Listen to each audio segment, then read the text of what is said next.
Extra thick! What in the world? Hello, and what's poppin', YouTube? Extra Thick Games back at it again. Gonna go ahead and wish you all a happy Halloween. And right on time, today, October 31st, I'm gonna go ahead and get you guys the episode review of Yu-Gi-Oh! VRAINS episode 75, the day it actually aired for... It's November 1st. Long night. Okay, well, we are still going to go ahead and do this review, don't worry. And since it's November 1st, that means we've got a new structure deck coming out tomorrow. And what on earth do I have in my hand? How did I get my hands on that? Well, if you guys are lucky, you're going to go ahead and get 2 videos tonight because we got early access. That's right, Thicc Squad. Oh, it is going to be a good night, Thicc boys, but let's go ahead and get right into our episode review of Yu-Gi-Oh! VRAINS episode 75, The Demon Possessing His Heart. What part of the episode's going to make me finish my drink this week? It's going to be part of the duel. Is it going to be something plot related? Well, we shall see. Cheers. So the episode picks up right where we left off last week, 2 days ago, and Playmaker is trying to figure out what I've been trying to figure out ever since I saw the last episode, and that is, what on earth has Go Onizuka been talking about with this whole brain hack thing?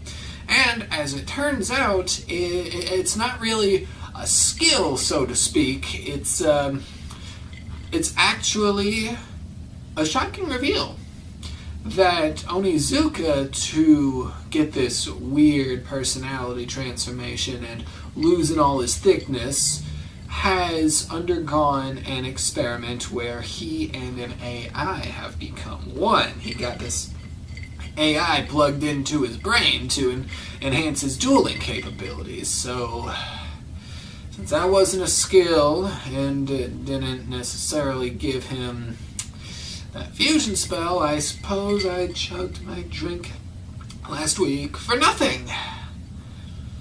No regrets. Anyway,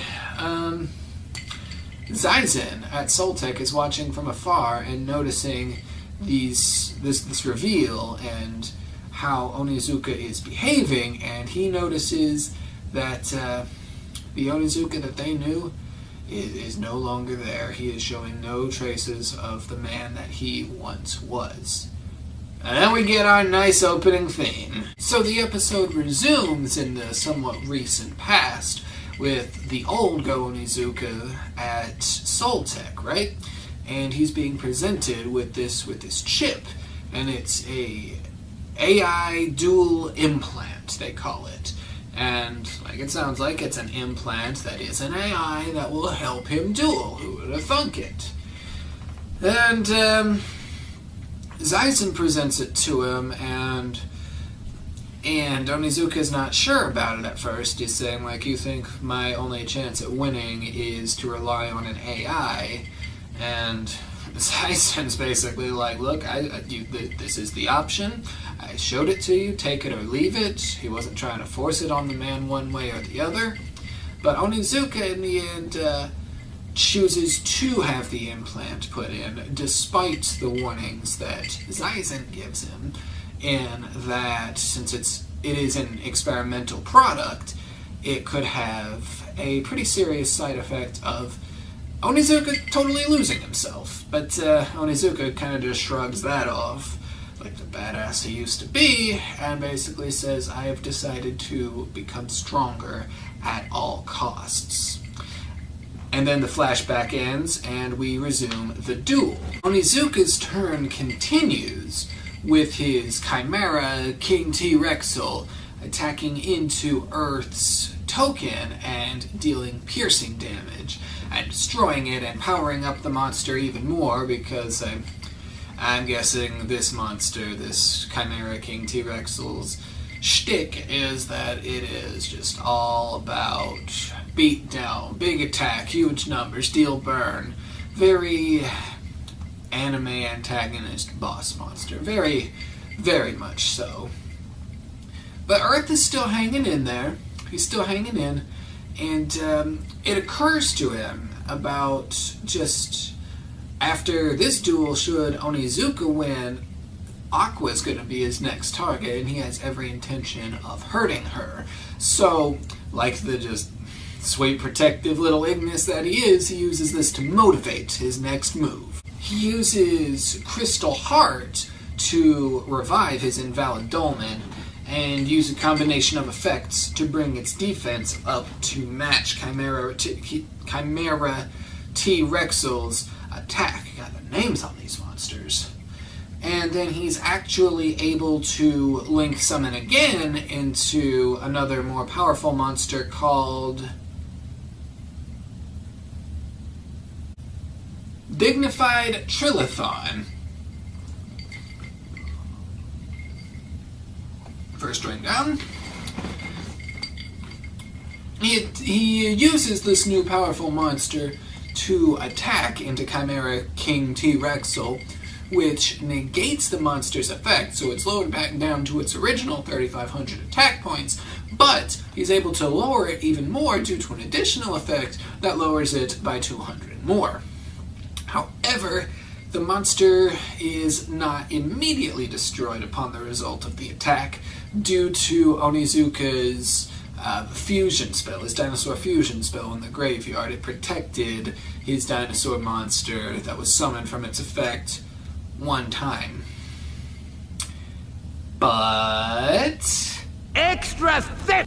He's able to attack it again and destroy it this time. With the destruction of this Chimera King T-Rexel, Onizuka is now in dangerously low life points, and Earth can push for game very easily now, which he tries to do by activating his skill so appropriately titled Rock You, right?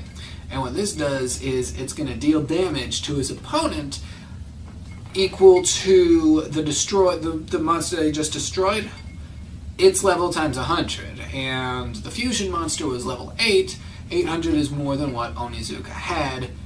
He's got game on board. But I start using anime tropes, shonen anime tropes, Yu-Gi-Oh anime tropes, celebrating entirely too soon, pointing out the fact that Earth has game on board, and just saying the words entirely too many times. Earth is gonna win. Earth is gonna win. And it's right here that we know that the duel's not over yet, and we are likely foreshadowing an unfavorable end for our Ignis friend. Before the effect of this skill connects, though, we are sent into another flashback, right? And this is with Onizuka at Soltec, but after the implant has been installed into him, the early stages of it, right? And it's not working out for him immediately. He's still losing, and the effects are more severe on him, right? He's losing his mind even more because of the effects that the implant is having on him, in addition to the impact of losing the simulation games. He's losing his mind, he's losing his thickness, he's losing his life. He is about to die. We are looking at a withered Onizuka. But he persevered. He did persevere, and he eventually did start winning, and winning soundly, it's implied. But Zaizen tries to stop this because he's noting that Onizuka could very easily die if he continues to push himself like this. But the CEO of Soltec, whom we haven't seen since like the first episode or two of this season, I wonder what she's been up to. regardless, she comes on and says how much money has been poured into this experiment. You gotta proceed with it, so we know what she's out for. And then Onizuka himself, despite all of the pain, the craziness that's afflicting his mind, all of that, says that he wants to continue with it too, reminding Zaizen that he wants to get stronger at all costs. This is going to help him capture the Ignis. This is going to help him win, and that should be the bottom line, according to Onizuka. And it's at this point where it is heavily implied that he was no longer himself. But the flashback ends, and we resume the duel, and before Rakyu can connect with Onizuka, Onizuka taps into his brain hack ability, again, except pushes it a little farther. He calls it, what does he call it? Brain hack level 2, which apparently is a skill, but brain hack 1 wasn't a skill, but brain hack 2 wasn't even the skill. It led into something called anti-skill, which negates Earth's skill. Oh my god, if I haven't seen every single episode of Yu-Gi-Oh! I can't even imagine how dizzy I would be at this point. I'm amazed I'm following along with this. I hope you guys are too. I hope I'm explaining this well and thoroughly enough so that you can follow along and enjoy. Blue Girl's here now too. So, that's a thing. Good to see you, Blue Girl. So Onizuka's turn begins with him synchro summoning, because now everyone can do it, I guess. I don't know, this is fine. This is fine. This makes more sense than Playmaker being able to do it, I guess. If this dual AI implant of his is really giving him that much more ability, this makes sense that maybe he would be able to develop, fusion summoning, synchro summoning. Maybe we'll even get to Xe summoning and pendulum summoning. Who knows? But, alright. He can do it now because he's got his brain hack abilities, and the Ignis lets him duel beyond humanity's capabilities, and maybe that's what synchro summoning means. I don't know. Roll with it. He synchro summons now Dino Wrestler Giga Spinosaurus. Got it. So he uses this new Synchro monster to bring back Chimera King T-Rexel, right? And then another ability to destroy the Crystal Heart. No, we know who Earth is now. His strategy does not let the Crystal Heart get destroyed. He's able to protect it, but at the cost, through this incredibly fast back and forth that we get, all of his other monsters being destroyed and kind of leaving Crystal Heart wide open to a game-ending attack. But Earth is able to protect it once more with a trap card that gives it attack points, like half of what Onizuka's monster is, and it protects it and will give him enough life points to make it to the next round. It buys him another turn. Or so we think. Onizuka, tapping into more of his new abilities, rage, determination, what have you, plays a card that destroys Earth's protective trap card over Crystal Heart. Its attack goes to 0 and it's no longer protected. Onizuka is able to attack into it and defeat Earth. Wow, I really didn't think that this was going to be the outcome of this duel.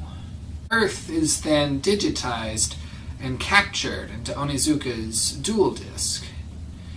And Onizuka then immediately challenges Playmaker. Playmaker tries to bring up their past. They were allies. They fought together.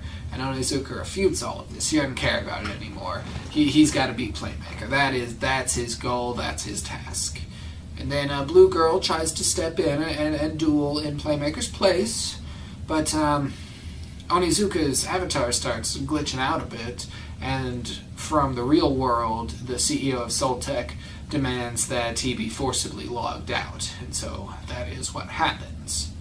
leaving I very distraught over the loss of his friend. Wow.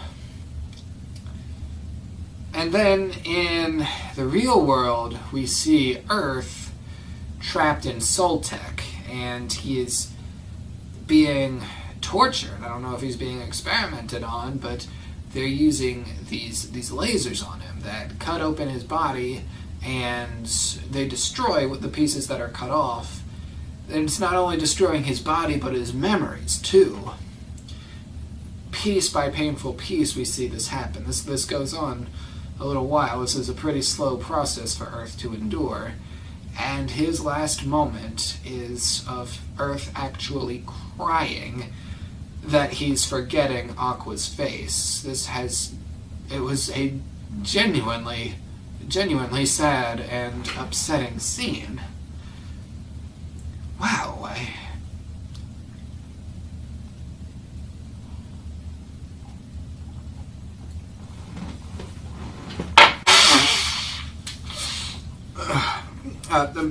sorry. After this happens, Spectre, of course, can feel that this occurred because it was implied that Earth was his Ignis from the Lost incident. But then, in a genuinely shocking twist, reveal, what have you, Aoi Eisen, Blue Girl, actually just looks out and has this moment where she asks, "What is an Ignis?" Implying that she too lost her memories because Earth's memories were destroyed, conceivably implying that Earth was actually her Ignis, meaning that maybe she was involved in the Lost incident. And then the episode ends. Alright, well done, Yu-Gi-Oh! VRAINS, well done. Well done. This was definitely a more gripping episode, it kept me captivated for the past 2 episodes, it really did. Much more than the Playmaker-Bowman duel. A more shocking conclusion, and a more impactful one at that. And just genuinely interesting developments and decisions were made altogether. I don't have anything negative to say about it. It was overall good episode and leads to who knows what's going to happen. Is Earth still in the show? Is he still alive? Is he coming back? Did this experiment do something to him? Are we down to 5 Ignises right now? And we are still at a point where anything can really happen from this point on in the season. So, I don't know, guys. I'm still reeling from how surprisingly sad Earth's death was. This is Yu-Gi-Oh! For God's sakes. Like, I haven't had these kind of feels since Jack and Carly's duel in 5Ds. What is going on? Anyway, I've got an early release deck opening and review to film for you guys. So hopefully that should be up shortly after this video, and we'll see you in the next VRAINS review. Be on the lookout for that. And yeah, stay thick, guys. Extra thick!